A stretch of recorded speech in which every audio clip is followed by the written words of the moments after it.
Okay? Kaya pinamagatan ko po ang aking mensahe. Handa na kayo? Developing an overcomer's mindset. Okay? Kinakailangan natin ito. Kasi kung hindi ka, alam po ninyo, meron akong kapatid, si John, yung sumunod sa kapatid kong kay Jay, pangatlong kapatid ko yon. Siya po, nung binata yan, masyadong, alam po ninyo, mahilig sa gulo, okay? Mahilig sa tawag dito, sa sugal, ganyan po yan. Ngayon, ang sabi ng daddy ko sa kanya, total ikaw, pero matalino po siya dahil Zuto sa kanyang paglaki, talagang nasa section 1 talaga siya. Pero parang hindi namin nakikita nag-aaral naman. Okay? Dahil nga may lumaki po kami sa Tondo, syempre. So, utak Tondo kami. So, ang nangyari po, sabi ng daddy ko, total ikaw naman.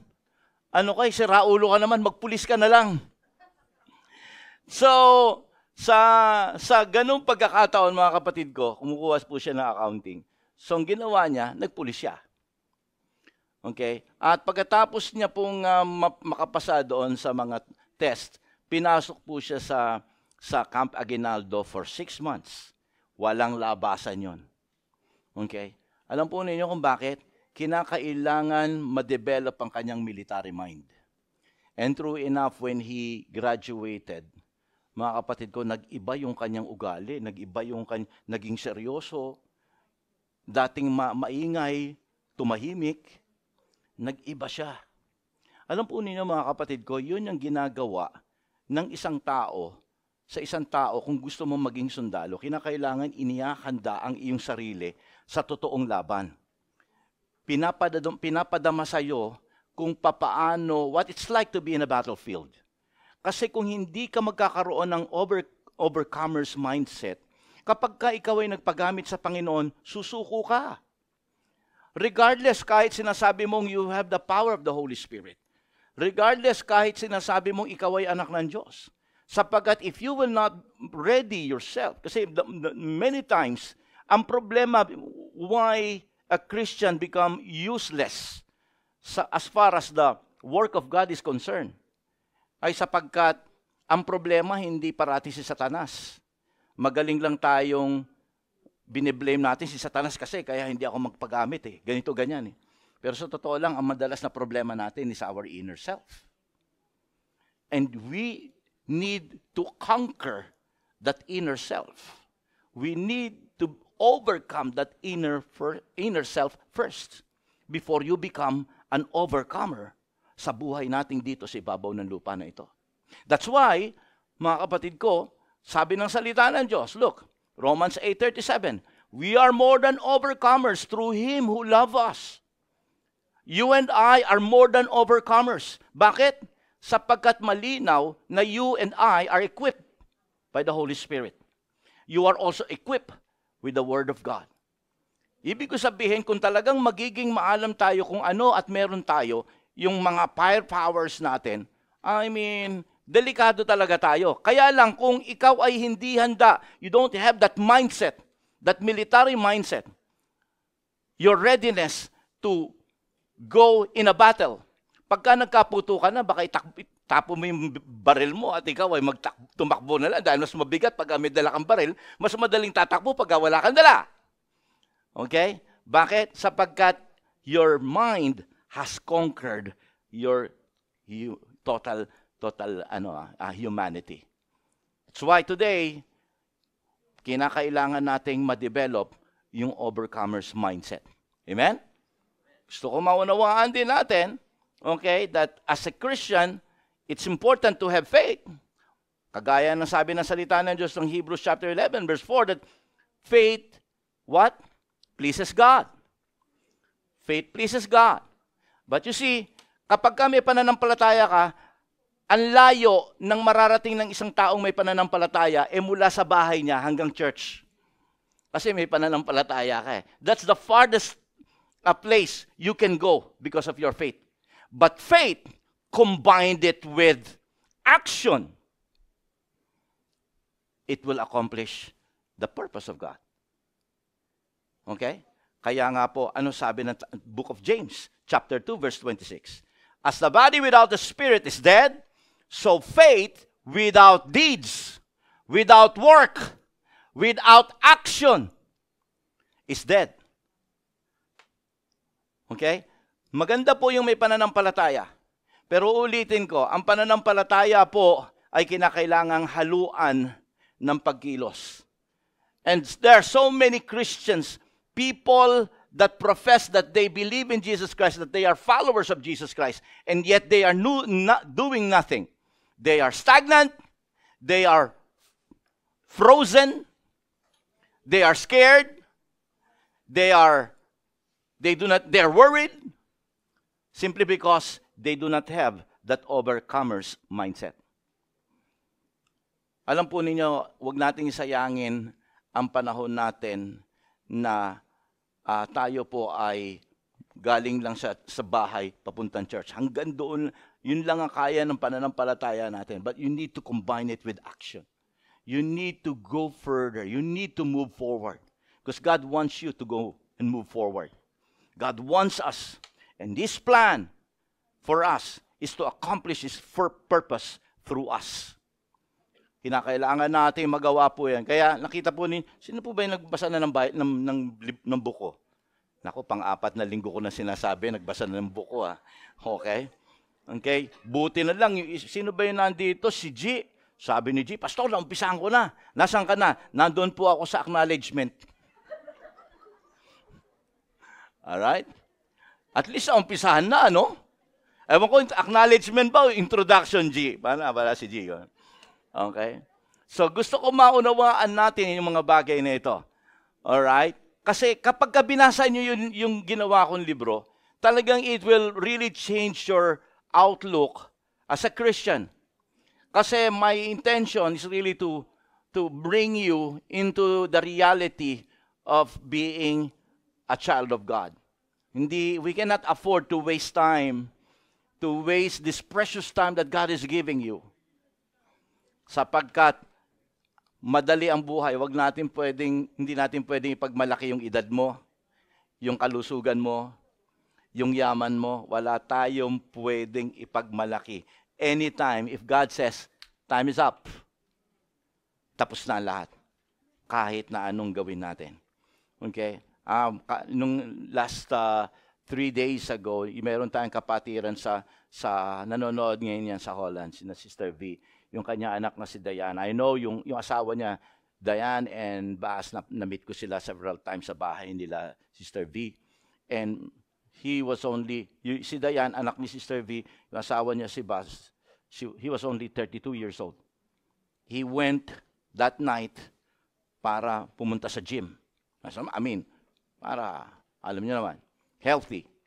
Young and healthy. But then again, all of a sudden, may tumawag kay Diane, anak ni Sister V. And then they found out na yung asawa niya ay nabangga. Yung kanyang sinasakyang bisikleta, nabangga ng sasakyan. Patay. Okay? Young, healthy, energetic. Kaya nga sabi ni Sister V, pagka sinabi ng Panginoon, time is up. Time is up. That's why, okay, it's one thing na tayo po ay maging mananampalataya, handa sa ating kamatayan. Pero nakakahiya naman pagka humarap tayo kay Lord. Kasi may paniningil may accountability. Kamusta na? Ilang taong ka ba na born again? Nako, Lord, 25 years. 25 years, ano nagawa mo? Kompleto po ako. Hindi po ako nag-a-absent every Sunday doon sa paborito kong upuan. Tanong nyo pa yung pastor namin pagka nakarating na rito. Gusto ko po makita natin dito, mga kapatid, na it's not really about that. It's about what you accomplish for the purpose of God in our lives. That's why we need to keep moving forward. Habang humihinga tayo, habang may panahon, dapat po tayong lumalakad ayon sa purpose ng Panginoon. If you will mix your faith with action, you will be like Peter going out boldly preaching the gospel. If you will mix your faith with action, you will be like Paul, ready to suffer for the sake of the gospel. If you will mix your faith with action, you will be like David, ready to face your giants.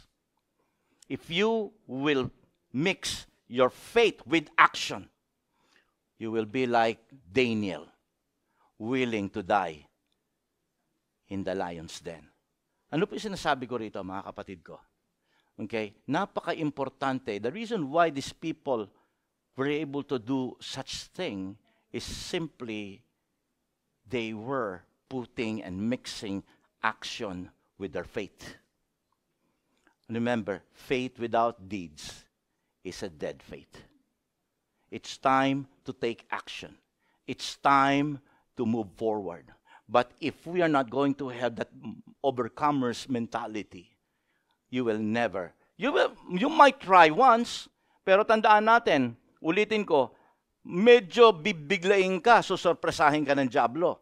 At many times, kapag nakaranas ka ng surprise attack galing sa kaaway, many times you will chicken out. Many times you will quit. Many times you will have a second thought of saying, teka muna, parang hindi para sa akin itong calling na ito. That's why, today, I intend, dahil alam ninyo na kayo ngayon, fresh na fresh sa atin, you are super equipped by God, that you can do all things through Christ. Now, it's high time for you and for me to go and move forward. And before you go and move forward, you need to understand that your mind must be prepared for the battle. Okay? That's why, anong kinakailangan mo? You need to have an overcomer's mindset. Kasi ang overcomer mindset, hindi yan tumatanggap ng talo. Okay? Bakit? Sapagkat kapag kasama mo ang Panginoong Hesukristo, kapag kasama mo ang Banal na Espiritu, hindi ka pwedeng matalo.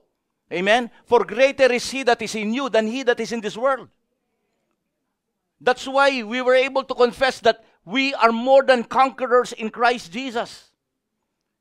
Why? Because the battle is assured.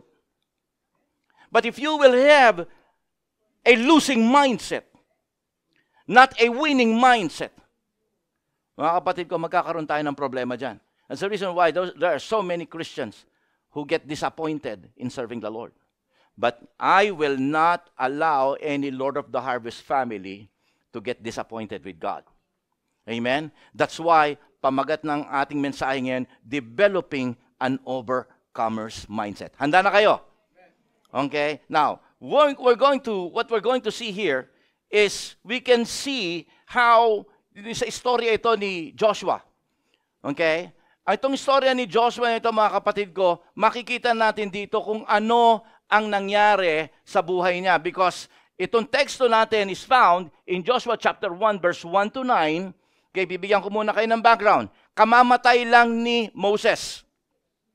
Now, we can see here na itong Israelita, nung namatay si Moses, okay, bago mamatay si Moses, nakarating na sila dito sa lugar na ito na sa may gilid ng Promised Land. Kaya lang, nung nakarating sila rito, nagpadala ng 12 spies. Si Moses, alam natin yung istorya.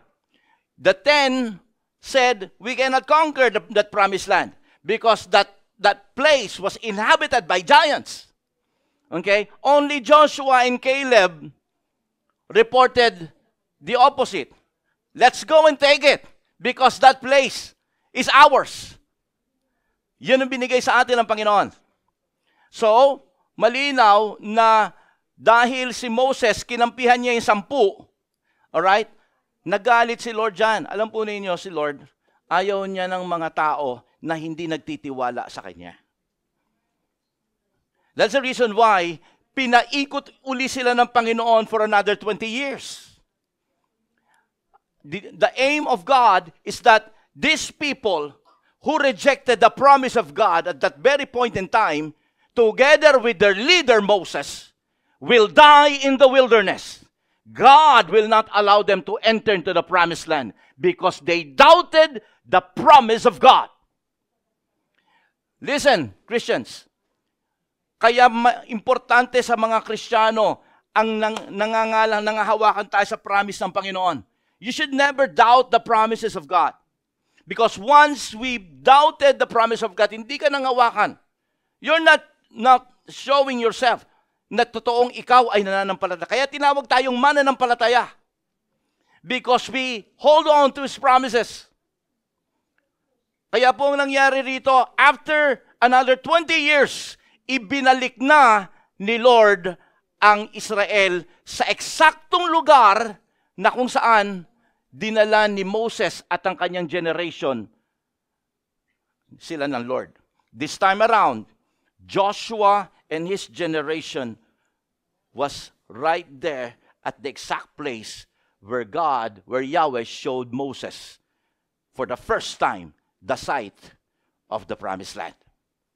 Now, basahin po natin ngayon, okay, ang storya na ito. We're going to read 9 verses here. Sabi po rito, after the death of Moses, the Lord's servant, the Lord spoke to Joshua, son of Nun, Moses' assistant. So makita po natin, eventually, ang pumalit kay Moses, walang iba kundi si Joshua.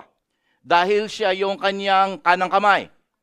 He said, now that my servant Moses is dead, remember, si Yahweh po ang nagsasalita rito, kinakausap niya si Joshua. Now that my servant Moses is dead, you must lead my people across the Jordan River into the land I am giving them. I promise you that what I promised Moses. Everywhere you go, you will be on land I have given you. From the Negev desert in the south to the Lebanon mountains in the north, from the Euphrates River on the east of the Mediterranean Sea on the west, and all the lands of the Hittites. So makita po natin, ganito po ang istorya. It's like God is with Joshua. And God is showing him, ayun, nakita mo yung bandang Negev desert na yon. Iyo yon. Yung nakita mo yung hanggang doon sa Mediterranean Sea. Sasakupin nyo pa rin yon. So God was really showing him the place where he was standing at the top of the mountain so that he can see everything. I was there, okay, when I was in Israel, and magugulat po kayo, talagang maganda yung lugar na yung kitang-kita mo talaga malayo. Okay, kitang-kita mo rin sa malayo yung Mediterranean Sea. Okay, ganda ng paligid na yun. Ngayon, sabi po dito tuloy po natin, verse 5. No one will be able to stand their ground against you as long as you live, for I will be with you as I was with Moses. Now, once again, Yahweh was reiterating the same promise that He made with Moses. Same promise was being given to Joshua. Remember, tayong lahat, okay, ganun din ang promise ng Panginoon sa atin. Hindi nagbabago ang promises ng Panginoon eh. Kung ano yung binigay niya noon, hanggang ngayon, binibigay pa rin niya sa atin ngayon. Amen? Okay? So, wala pong tinatangi ang pangako ng Diyos. Walang itinatangi yan. Lalo't higit, ikaw ay anak ng Diyos. Tuloy po natin. Ang sabi po rito, okay? And you will be with you as I was with Moses. I will not fail you or abandon you. Wow. Verse 6, ito na po yung advice ni Yahweh kay Joshua. Be strong and courageous, for you will lead my people to possess all the land I swore to give their ancestors. Be strong and very courageous. Obey all the laws Moses gave you. Do not turn away from them, and you will be successful in everything you do. Study this book of the law continually. Meditate on it day and night, so that you may be sure to obey all that is written in it. Only then will you succeed. I command you to be strong and courageous. Do not be afraid or discouraged, for the Lord your God is with you wherever you go. Palakpakan po natin ang Diyos dyan. Hallelujah. Dito po natin makikita ngayon ang istorya, nasa kamay na ni Joshua ang responsibilidad. I mean, sobrang laki kasi marami pong bagay ang hinaharap dito ni Joshua. Okay? This was very unexpected Sapagkat, alam po ninyo, si Moses po was bigger than life. Kasi kung si Joshua po, kung ikukumpara natin si Joshua kay Moses, he cannot measure up toe-to-toe with Moses. Why? Because Moses had a pedigree. He was raised up to be the next Pharaoh. He was raised up in an atmosphere na kung saan everybody that surrounded him were very educated. He was sent to the best university. He was taught by the best, sabihin natin, noong mga panahon na yun, maraming mga matatalinong tao sa mga panahon na yun. Best scholars there was in Egypt. So lahat ng the best of the best ay talagang natanggap habang lumalaki ito si Moses. But here is Joshua. And sabi ko nga po sa inyo, he cannot stand up. He cannot measure up toe-to-toe with Moses. He was raised as a slave. Okay? Wala siyang pinag-aralan. Ang meron lang sa kanya, malakas na pangangatawan dahil siya po ay pinalaki sa hirap. But none other than that, wala na po. And yet, makita po natin dito, sa kanya ibinigay ng Panginoon. At ano makikita natin dito? Kung malaman natin ang storya, the generation of Moses was unsuccessful in conquering the promised land. Pero alam natin yung storya, the Joshua generation were able to conquer the promised land. Ba't nagkaganon? Mas magaling na leader si Moses kaysa kay Joshua. Okay? You know why? Sapagkat Joshua was able to develop an overcomer's mindset. Moses was raised to become a pharaoh, to become a future king. But he lacked that mindset. Okay? Kaya pag-uusapan natin, ano-ano ang mga bagay na matututunan natin ngayon kay Joshua. Handa na kayo? Handa na talaga kayo, ha? All right. Okay. The first thing, if you want to develop an overcomer's mindset, the first thing that you need to do is to don't dwell in the past. Who among you will agree with me if I say, many times the great hindrance, the reason why we cannot pursue the purpose of God in our lives is because you are holding on to your past. You are being blocked by your past. You are looking back at the past. No one, maliban kay Michael Jackson, ang nakatingin sa likod pero lumalakad ng forward. Tama? Pero si Michael Jackson, maliit lang na ilang di pa lang yon. Pero tandaan natin, ang Christian life is a journey. Hindi mo pwedeng i-Michael Jackson lang na i-moonwalk yan hanggang ikaw ay mamatay. Andiyan mo ba kayo, mga anak ng Diyos? Hindi mo pwedeng i-moonwalk yan. Okay? Sapagkat madadapa at madadapa ka. Siguradong magkakaroon ka ng aksidente sa buhay mo, somewhere.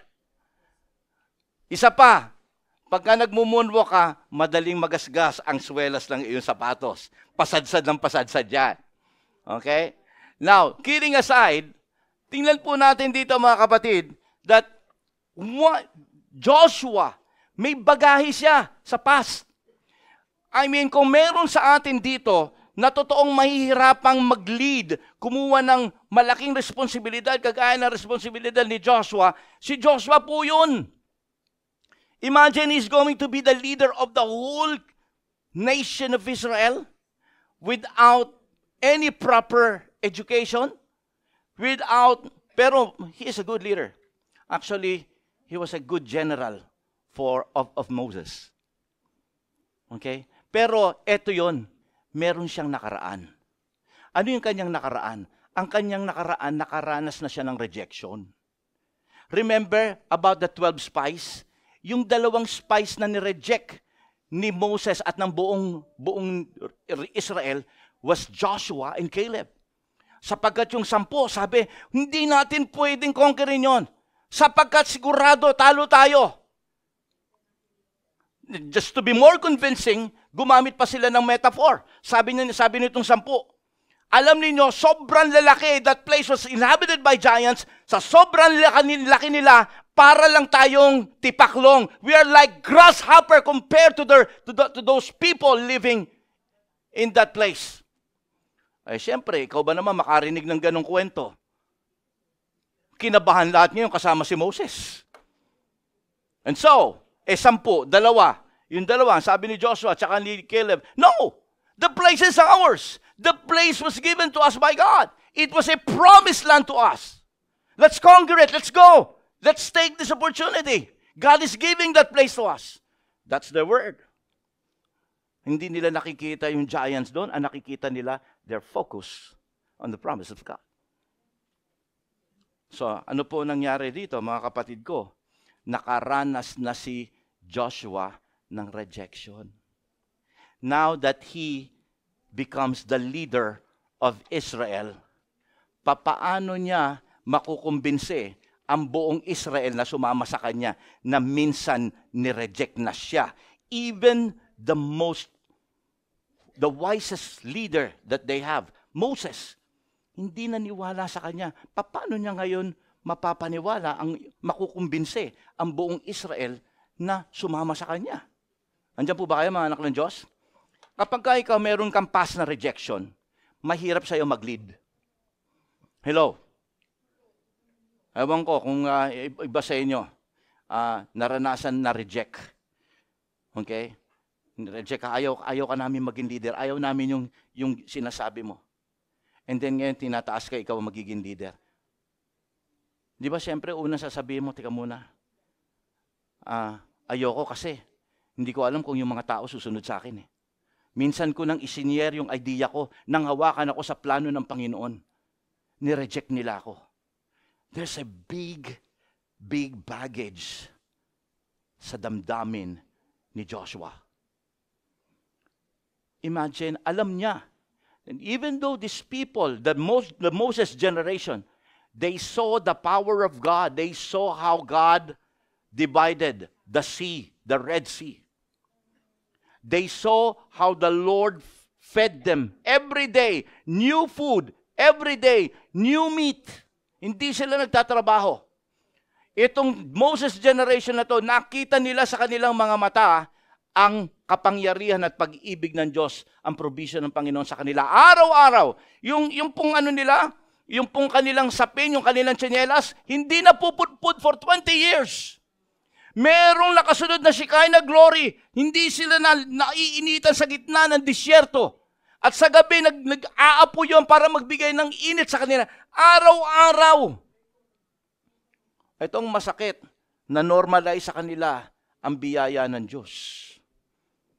Yan ang masakit minsan pagka tayo ay na-normalize ang mga blessing sa atin, hindi na natin na-appreciate si Lord sa buhay natin. Ang dami-daming ginagawa ng Panginoon sa buhay natin, pero may magkaroon lang tayo ng konting bagay na hindi na ibigay ng Panginoon, galit na galit tayo. Pero hindi natin nakikita how God was faithful in many ways in our lives. Nano-normalize natin yung blessing. Huwag tayong ganon.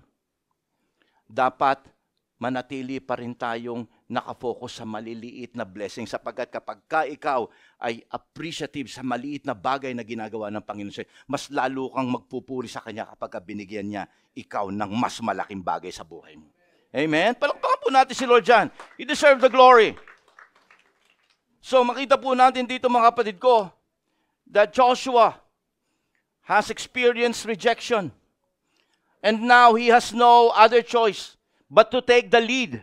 But in order for him to take the lead, he needs to conquer that inner problem. May takot siya, may worry siya. Will these people be ready? Will these people come to me? Will they obey my command, Lord?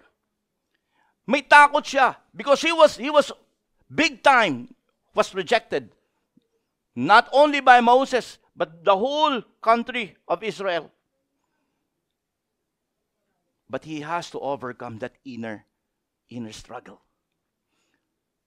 Sino sa inyo minsan yung Gano'n na napipigil ka ng mga bagay kasi ganito ako eh.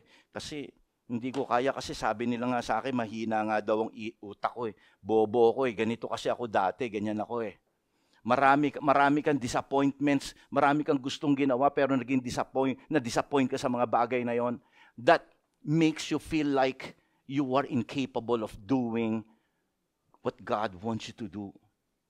Nagkaroon ka ng ganong mga damdamin sa puso mo na na-develop. Someone told you na hindi ka pwede sa ganito. Or someone might say, alam mo, pangit ka. O, di ba? Di ba nakaapektuhan tayo nun?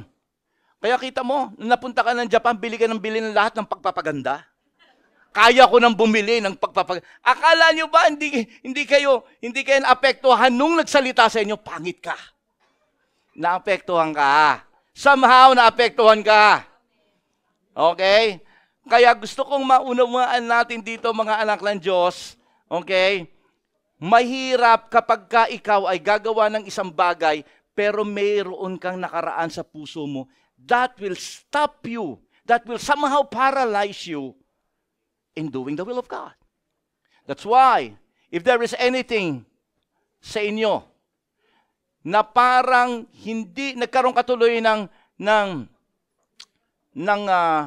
sabihin natin, nagkaroon ka ng low personality outlook sa buhay mo.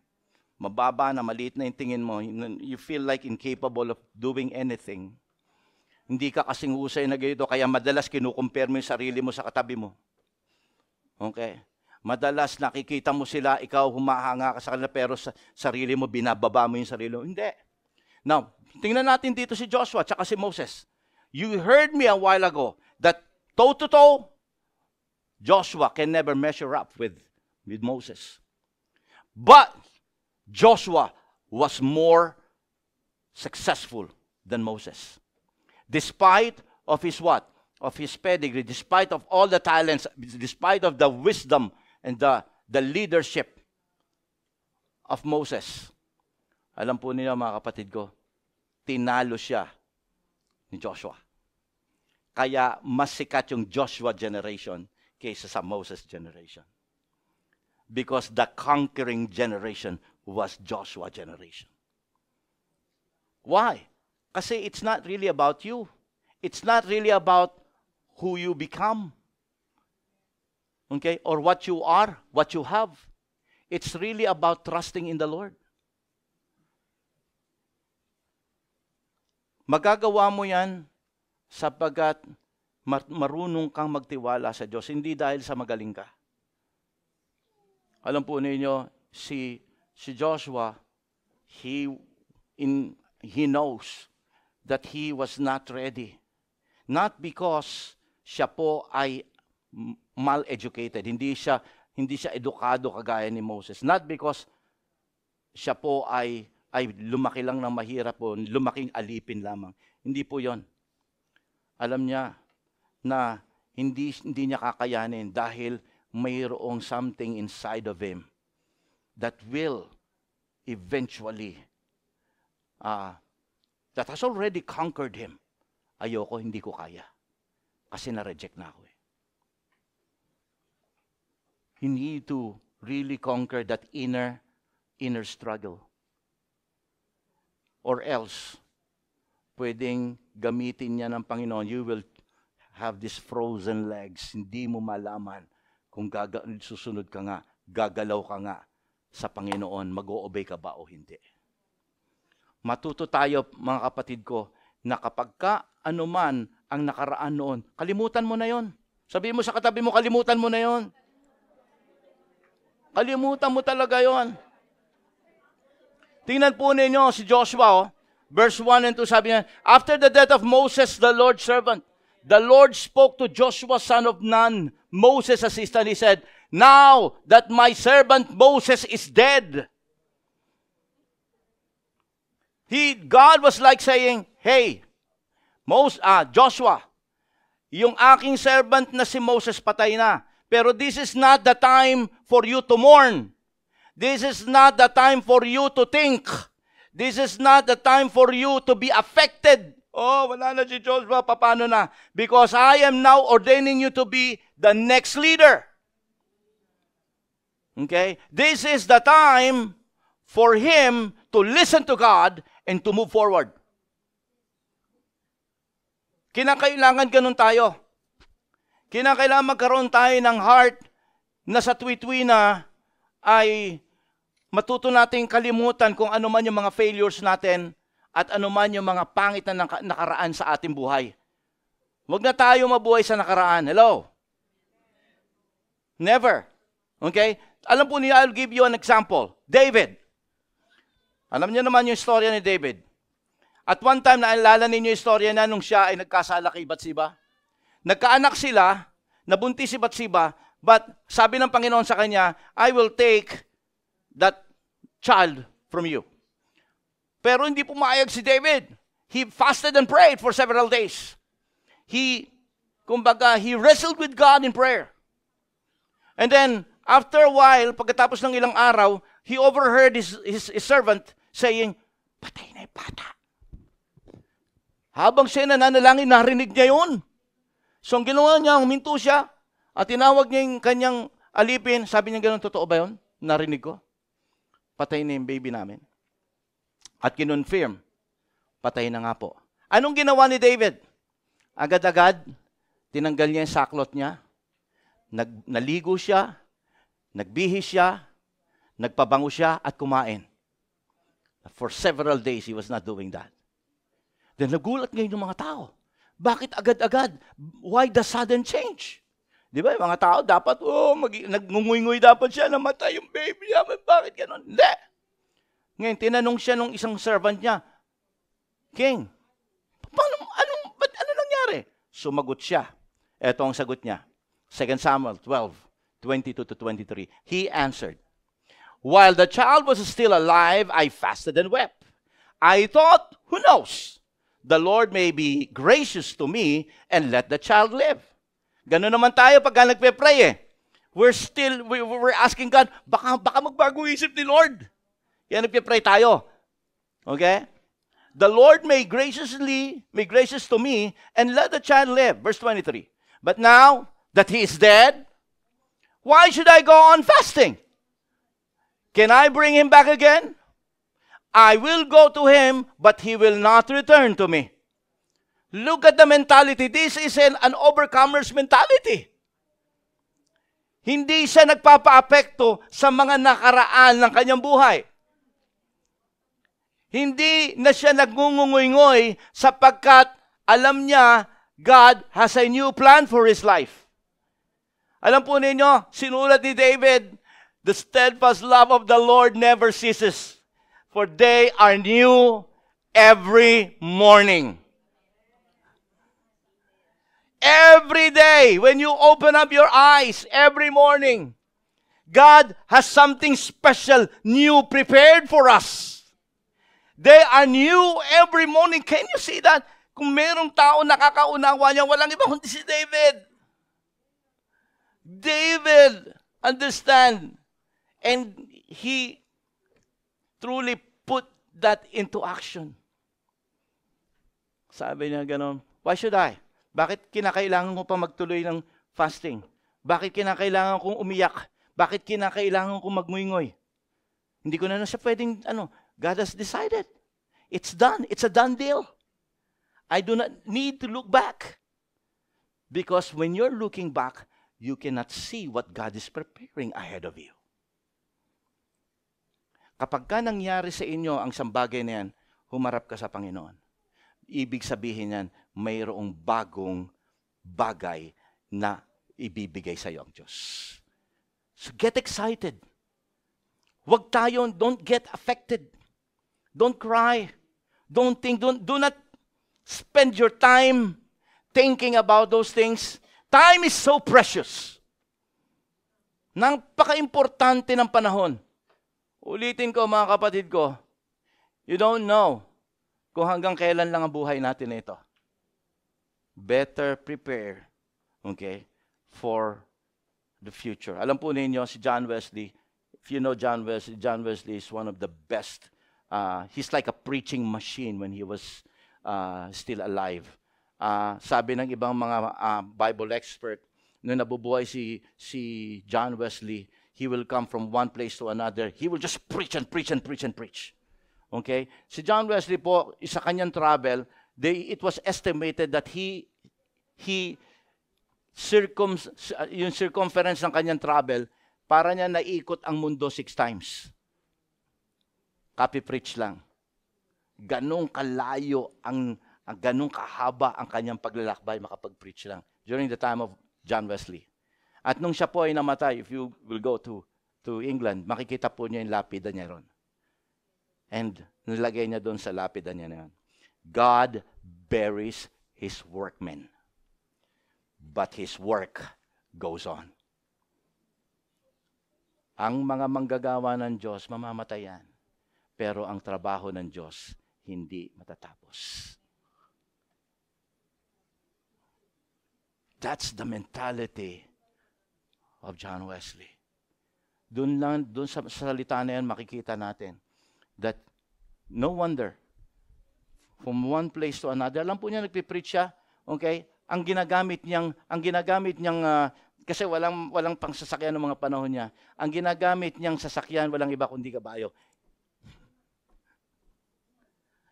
Para siyang cowboy. He was preaching from one town to another.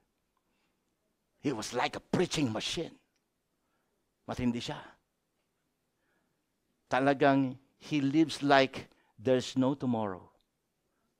That's why, nilagay niya sa lapida niya, God buries His workmen, but His work goes on. Now, if you will let your past blocks you, if you will keep dwelling in your past, think again.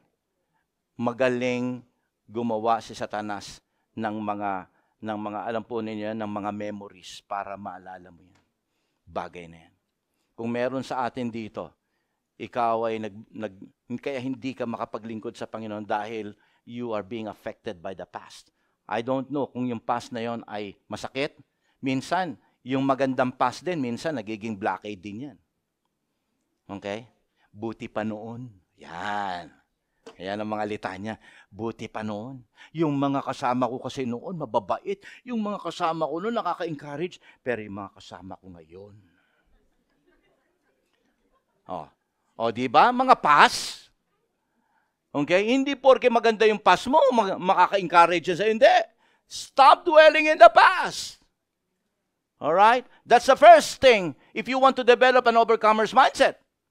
And second, okay, focus on God. Focus on God. Focus on God, not on the obstacles. You focus on God. Kasi po, mga kapatid ko, maraming bagay ang mangyayari kapag tayo ay nawala sa focus. Tuloy natin, verse 2 to verse 5. You must lead my people across the Jordan River into the land I am giving them. I promise you that what I promised Moses. Everywhere you go, you will be on the land I have given you. Kita niyo? Lahat ng apakan nyo, inyo yan. Lahat ng, it's like parang sila sabi ni Yahweh, lahat ng i-claim nyo, gusto ko itong lugar na to. Sabi ni Lord, sa'yo yan. Anything you claim. And you know what? Ito yung exactly na prinsipyo ng Panginoon sa atin. Kapag kinlaim mo yung promise ng Panginoon, God, kiniklaim ko na itong bagay na ito, ibibigay mo sa akin.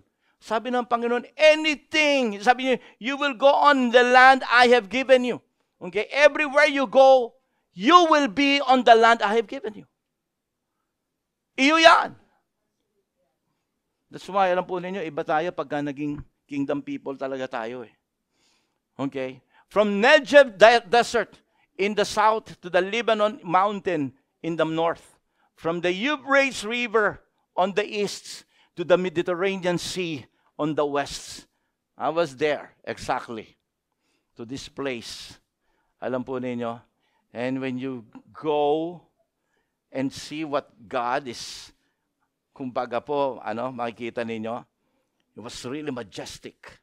Ang ganda. Kasi halos walang mga bahay pagka nakita nyo ito. Well-preserved yung place eh. Ang sabi po ng salita ng Diyos, and all the lands of the Hittites. Remember, these are the lands of their enemies.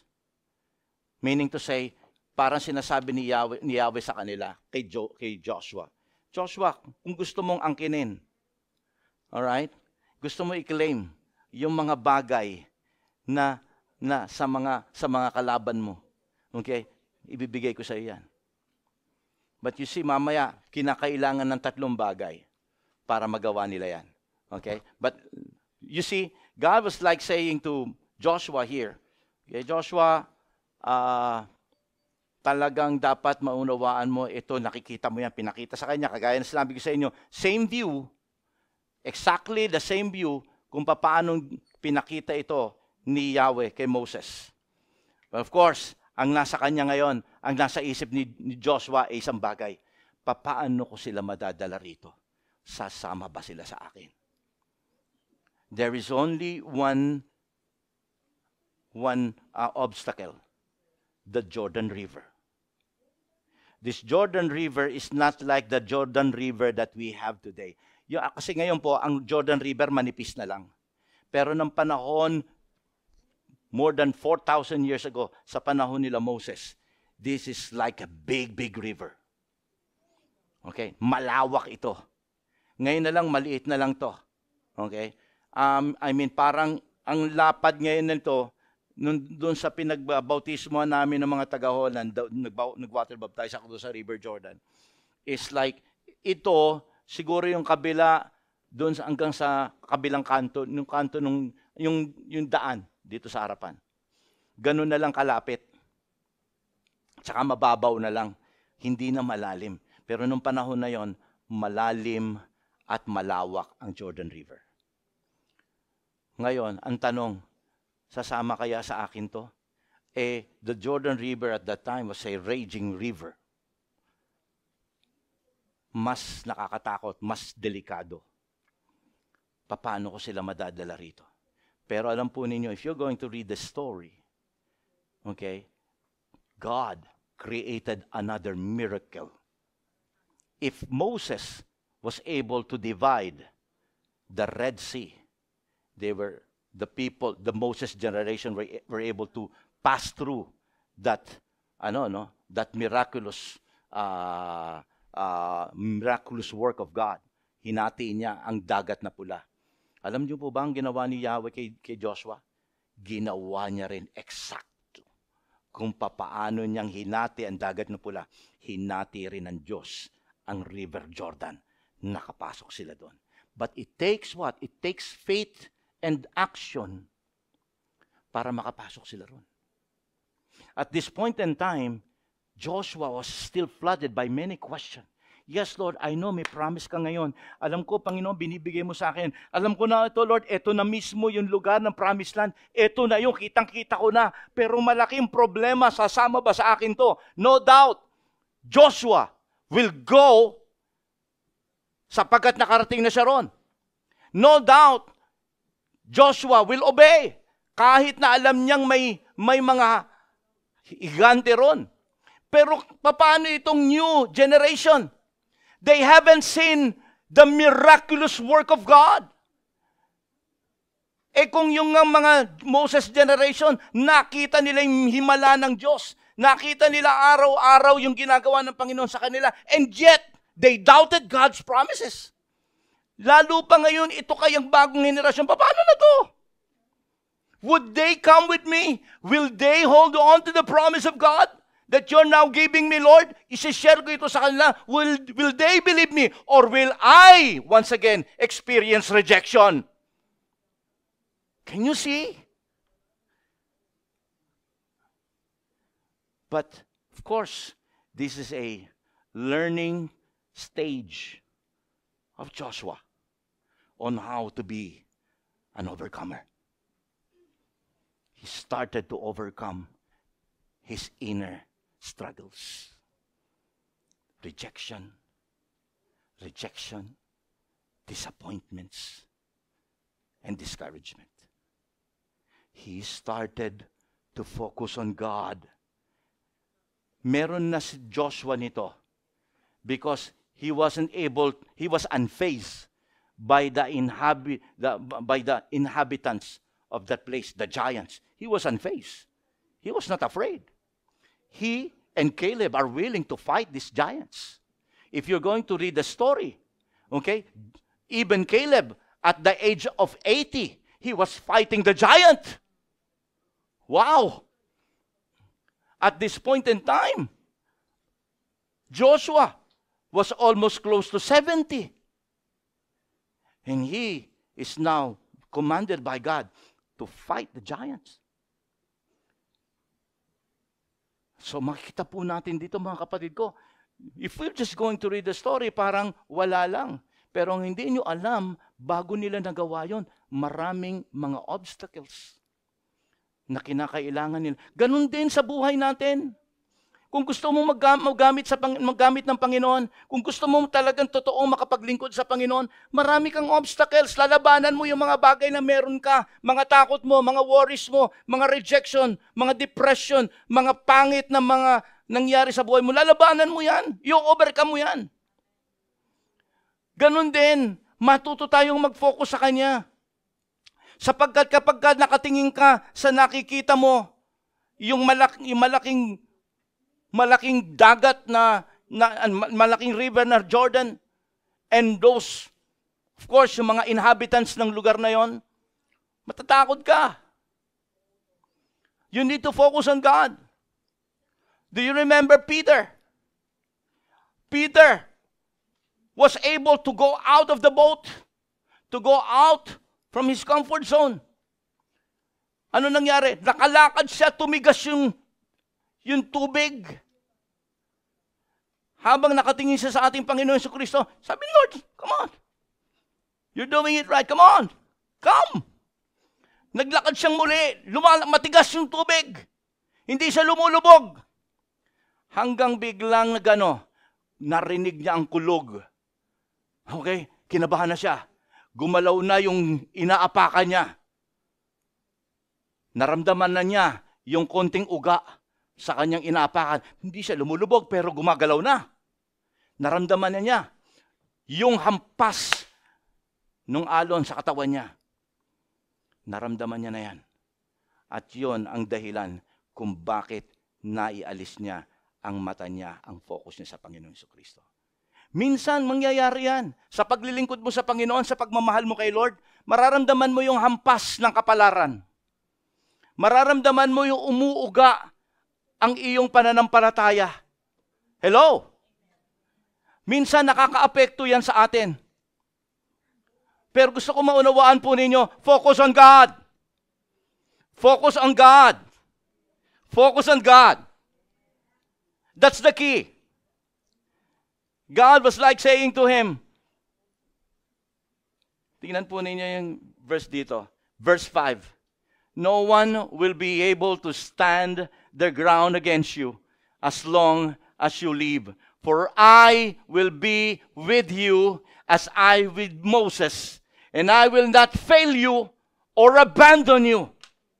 Remember, kahit na hopeless na, seems hopeless ang sitwasyon mo, God is not actually abandoning you. Nandun pa si Lord. Minsan, akala natin, Lord, nasaan ka? No, nandiyan ang Panginoon. Naintindihan niya ang sitwasyon mo. Alam niya pagka natatakot ka na, alam niya pagka sumisigaw ka na, humihingi ka na sa klolo, naintindihan ka ng Diyos. Nakikita ng Panginoon ang sitwasyon mo. Just keep on. Focus on God. Focusing on God. Amen? Tandaan po ninyo yan, mga kapatid ko. And the third one, you put your hope in God. Okay? Sabi po ni Yahweh kay Joshua. Nasa verse 6 na tayo. Be strong and courageous, for you will lead my people to possess all the land I swore to give to your ancestors. Ano sabi ni Yahweh rito? Be strong and be courageous. Alam po ninyo, ibig sabihin ng be strong dyan, in other sense, be confident. Now, hindi yan confident sa sarili. Be confident in God. Put your hope in God. Be confident in God. Ibig sabihin, rest assured kung ano man ang nangyayari sa buhay mo, okay, magtiwala ka sa Diyos, hindi siya natutulog. Nakikita niya, alam niya kung ano ang ginagawa at nangyayari sa'yo. Alam niya, when you're back there, alone, in your room, praying, Lord, hindi ko na kaya. Sabi ng salita ng Diyos dito, be strong. You put your hope in God. This is the perfect time to put your hope in God. It was a song written by David. He was so immersed with many problems in his life. And suddenly, he tried to encourage himself. Sabi niya ganun, why so downcast, oh my soul? Put your hope in God. Put your hope in God. Be strong in the Lord. Yun ibig sabihin nun. Kinakailangan nating maunawaan that in this life, okay, hindi porke ikaw ay anak ng Diyos, hindi ka iiyak. Iiyak ka. Hindi porke ikaw ay anak ng Diyos, hindi ka masasaktan. Masasaktan ka.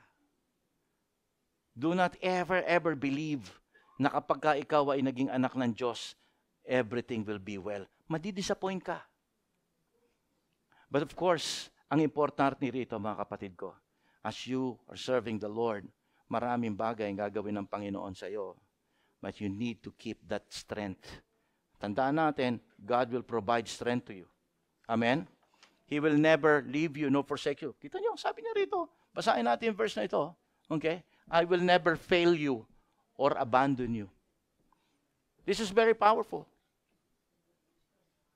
This is the, kumbaga, the hope. Yes, Lord, sinabi mo yan, Panginoon. Yes, nararamdaman mo yung hampas ng dagat, ng tubig sa'yo. Umuuga yung kinatatayuan mo. Naririnig mo yung dagundong ng kulog at kidlat. Pero kinakailangan mong manampalatayan. You need to be strong in the Lord. Kung meron man dito ngayon, you are so affected by your situation, my advice is the advice given by Yahweh to Joshua. Put your hope in God. Alam kasi ni Yahweh na si Joshua, dadaan siya sa maraming problema. Alam niya. That's why binibigyan siya ng advice ni Lord dito. Okay? You need to eliminate your fear. Many times, si fear, si worry, kakatukin ka niyan. Many times, kakatukin ka niyan. But for you to eliminate fear, worries, okay? Yung mga discouragement, for you to eliminate it, you need to, kinakailangan mo mag-ipon. You need to master what? Strength from God. You need. Lord, alala nyo last week, I was talking about anointing. What you need is anointing from God. What you need is to ask God, Lord, let your presence flow. I need you, Lord. Pagka nakita nyo yun, mga kapatid ko, the Holy Spirit will begin to work. He will give you courage. He will give you courage to act. To provide ng Panginoon ng courage. Tandaan natin, courage is not the absence of fear. Actually, madalas ko sinasabi that courage is doing what you are afraid to do. That's courage. Okay? It's not the absence of fear. It is doing what you are afraid to do. Kaya kinakailangan natin, bigyan tayo ng Panginoon ng Lord. Sige, kahit nahihirapan ako, kahit natatakot ako, kahit may worries ako, tuloy pa rin ang paglilingkod ko sa iyo, Panginoon. That's a overcomer's mindset. Pang-apat, okay? Avoid distraction. Nandiyan ba kayo? Okay? Ibig sabihin na avoid distraction, let not those mga odyaman o koto, yung mga bagay na tawag dito, makakasagabal sa buhay mo, do not let those things affect you. Do not allow it to affect you. Okay? Sabi po again, nagsalita na naman si Yahweh rito. He reiterated the word, be strong and be very courageous. Sa verse 9, inulit niya to. 3 beses ginamit ni Yahweh yung salitang be strong and be very courageous. Alam niyo, si Lord nagiging makulit na rito. At kapag ang salita ng Diyos, lalo na si Lord, pinapaulit-ulit niya to. Tandaan ninyo, ito ang susi. This is the key. Okay? Kaya be very observant sa pagbasa niyo ng salita ng Diyos. Again, for the second time around, verse 7. Ulitin niya to sa verse 9. Verse 7, be strong and be very courageous. Why?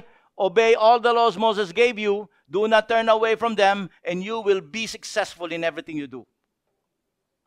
So malinaw po rito, mga kapatid ko, sinabi ni Yahweh kay Joshua, alam mo kung ano yung mga bagay na sinabi sa'yo ni Moses, ha? Alam mo kung ano yung mga gagawin. Huwag kang lalayo, okay? Huwag kang gagawa ng bagay na hiwalay dito. Huwag mo nga hayaang hindi mo magawa to. There will be many distraction. Maraming panggugulo. Maraming tao alam po ninyo, dumanas siya ng mga kritisismo. Bilang isang leader, okay? Maraming kritisismo. Marami ka nang ginagawang mabuti, pero may masasabi pa rin sa'yo, hugot ah. Okay? Ginagawa mo na nga yung bagay para sa kanila. Okay? Pero masama ka pa rin sa kanila. Amen? Di ba? Oh. Wala ka namang masamang intensyon. Pero ang tingin nila, masama intensyon mo. Oh. Alam niyo, mahirap. Kaya sabi ni Lord sa kanya, you need to be very strong and very courageous. You need to be very strong and be very courageous. People will criticize you. People will reject you. There will be giants. You need to be very courageous. Nasabi ng Panginoon sa kanya. Sa buhay natin na ito, marami tayong distraction. Sa generasyon na ito, ang dami. Daming gagamitin si Diablo dyan. Okay? Sa buhay natin ito, what comes against our intention to serve God? Nandyan, ambition, gagamitin ni Satan yan. Yung mga mahal mo sa buhay, your loved ones, asawa mo, anak mo, okay? Maraming bagay para hindi ka magamit at hindi ka maging busy ka. Those are distractions. Kukunin niyan yung mga panahon mo para hindi ka makapaglingkod sa Panginoon. Job. Okay? Feeling of discouragement. Okay? Kapag ikaw ay gusto mo pa ng mas maraming material things, alam nyo minsan kahit yung material things, nakaka-istorbo yan sa paglilingkod sa Panginoon. Marami pa kapang bagay na gustong makuha. Sabi ko nga sa inyo, mga kapatid, hindi naman masama yan. But those are distractions. Kapag meron kang narinig na hindi maganda na comment against you, naglilingkod ka na, pero may nagsalita pang bagay na nasaktan ka. Naku, distraction yan. Kinakailangan iwaksi mo yan. Sabihin mo sa katabi mo nga, tanggalin mo yan. Yan, tanggalin mo yan. Pagka hindi mo tinanggal yan, naku, distraction yan. Okay? Huwag tayo magpa-apekto sa mga nakikita natin. Mga naririnig natin, huwag ka magpa-apekto dyan. Magiging distraction yan. Okay? And last, but not the least, is study and obey His Word. Ano nakikita natin ngayon dito?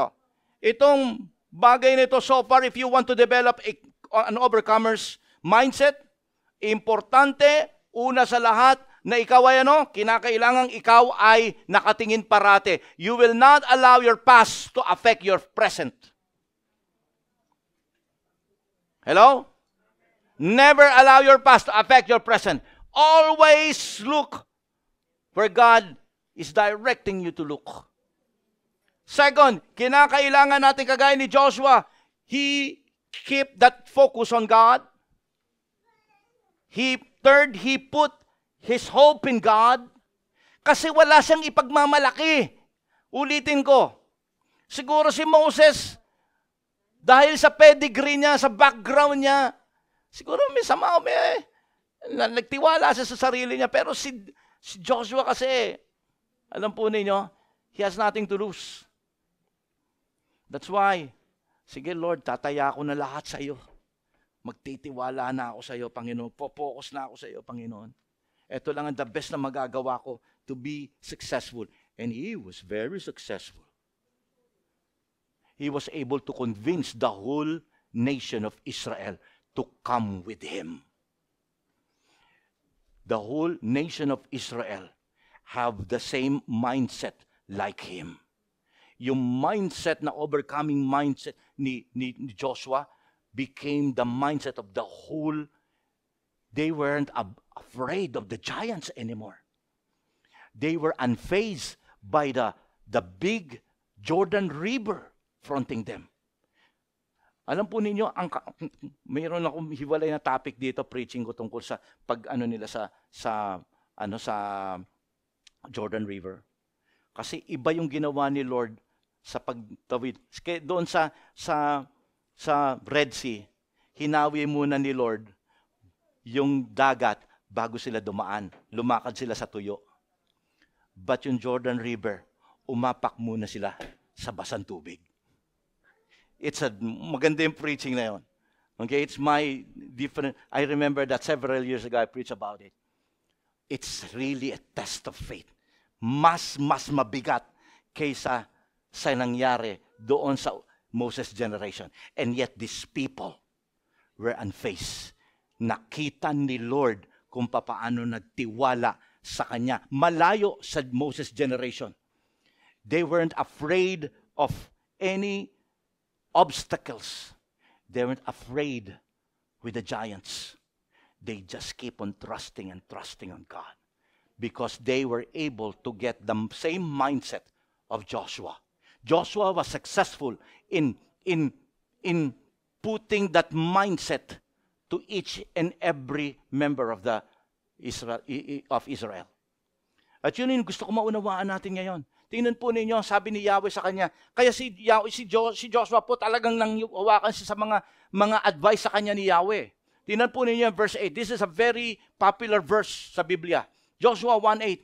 Ito sabi ni Yahweh sa kanya, you study this book of the law continually, meditate on it night and day so that you may be sure to obey all that is written in it. Only then will you succeed. Ano ang dapat mong gawin? Ang Biblia po, mga kapatid ko, hindi lang binabasa. You study the book. Study it. That's why if you are lazy in studying the Word of God, umattend ka ng Bible study. Umattend ka ng mga discipleship. Umattend ka kahit ng online ng mga grupo ninyo. Total, tamad ka naman mag-aral. Buti nga, meron kang discipler dyan na nag-aral na siya para ituro na lang sa'yo. At kahit pa paano makipagbalitak, sis, kung paano, at least you're studying. The Bible is not there for you to read. It is for you to study. Yun ang sabi ni Yahweh. Hindi ako may sabi noon. Study this book. Ano pa? You have to what? To meditate. Hindi nilagyan ng ito. Meditate on it. Meditate. Again, it's not studying. Meditate. Ibig sabihin, bigla mong i-compare ngayon, i-apply mo yun sa buhay mo sa nangyayari ngayong present. Yung nabasa mo na yun. That's meditating. Lord, ano ito? Na-i-apply ko ba sa akin to? Paano ko i-apply to, Panginoon? Paano magiging buhay, magiging rema ang salitang nababasa ko ngayon dito sa buhay ko? That's meditating. Okay? Nakikita mo yung binabasa mo sa buhay mo ngayon. Meditate the word. Okay? And, pangatlo, be sure to obey. Be sure to obey. These are the three things. Naalala nyo last week that the Word of God is one of our resources na in-equip tayo ng Panginoon. Alam niyo kung bakit? Sabihin ko sa inyo isang bagay. Kapag ikaw ay natatakot, read your Bible. Kapag ka ikaw ay nalulungkot, read your Bible. Kapag ka ikaw ay nagugulumihanan, read your Bible. If you're confused, read your Bible. If you want direction, read your Bible. If you're depressed, read your Bible. I'm telling you, if you fill your mind with the Word of God, suddenly everything surrounding you will be different. You study, you meditate, and make sure you obey. Okay? Because the Word of God is where the will of God is written. The Word of God will show you the way. That is when you, kasi when you fill yourself, your mind with the Word of God, di ba, nasabi ko last week, we are already indwelt by the Holy Spirit. Pagka pinuno mo yung ng utak mo ng salita ng Diyos, doon ngayong kikilos ang banal na Espiritu at siya ang magbibigay sa iyo ng revelation tungkol sa bagay na yun. Anak, alam mo itong bagay na ito, may relasyon yan sa nangyayari sa struggle mo ngayon. The Holy Spirit will be the one explaining it to you how it relates to your life right now. Paano minsan ang banal na Espiritu hirap mangusap, hindi natin marinig. Alam niyo kung bakit? Kasi hindi ka nagbabasa, you don't study the Word of God. But when you begin to have a habit, sino sa inyo yung nag-study ng Word of God? 1, 2, 5. Okay? Okay. And tapos, sino sa inyo nagme-meditate? Yung may daily devotion. Oy, nakikita kayo ni Lord, ha? Baka napa-amen ka lang, ha? Para dumami yung mag-amen. Alright? Sino yung talagang may daily devotion? You need to. Okay? Kasi it will change your outlook in life. It will bring joy. Kapag ka naguguluhan ka, it will bring joy, it will bring peace.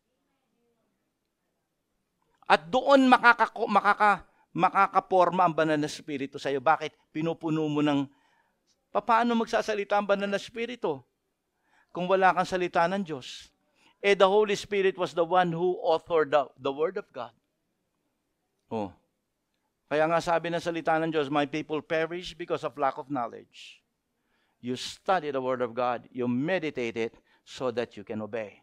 So sa oras na ito, mga kapatid ko, malinaw, Joshua was more victorious and more successful. Bakit? Ang sabi ng salita ng Diyos, only then will you succeed. Only and only then you will succeed. If you will study the Word, meditate on it, day and night, ibig sabihin hindi 24 hours nagme-meditate ka, no? Okay, ibig sabihin nun, pagka si Joshua kasi magiging busy yan, pagka sa umaga, busy siya, may spare time siya sa gabi, he has to meditate the Word of God. Sa umaga, hindi siya busy, magiging busy siya sa mga susunod na araw, he has to find time in that 24 hours to meditate the Word of God. Try to do it. Okay? And the Word of God will really bring strength to your life. Let us all stand up. Palakpakan po natin ating Panginoon. This is how we can develop an overcomer's mindset. Gusto ko malaman natin that in this life, there are so many distractions. Who among you are distracted? Who among you are distracted? And this is the reason why you can't serve God. You stop serving God. You quit serving God because you are now distracted. Who among you are afraid because of your past? Hindi ko kaya. Kasi ginawa ko na, sinubukan ko noon, pero you're living and dwelling in the past, my friend.